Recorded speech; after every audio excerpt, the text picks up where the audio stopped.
महाराष्ट्राच्या जनतेला माझा सप्रेम नमस्कार। आज आपण एक खूप छान आणि उपयोगी टिप देणार आहोत।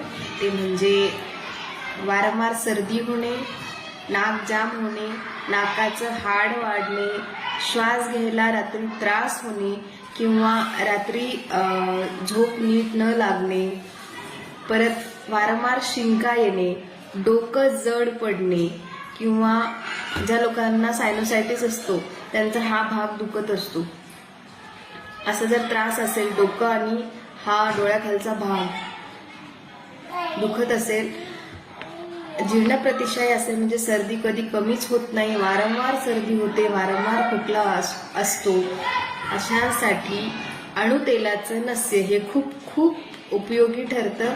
प्लीज नक्की करून बघा। अणुतेल आयुर्वेदिक औषधी आहे, आयुर्वेदिक तेल आहे। महाराष्ट्राच्या जनतेला माझा सप्रेम नमस्कार। आज आपण एक खूप छान आणि उपयोगी टिप देणार आहोत।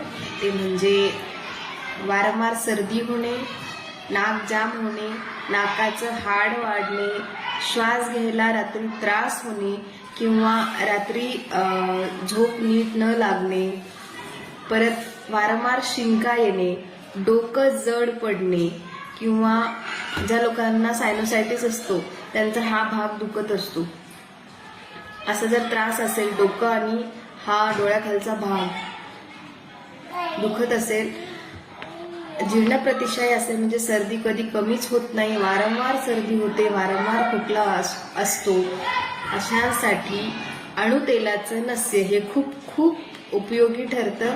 प्लीज नक्की करून बघा। अणुतेल आयुर्वेदिक औषधी आहे, आयुर्वेदिक तेल आहे।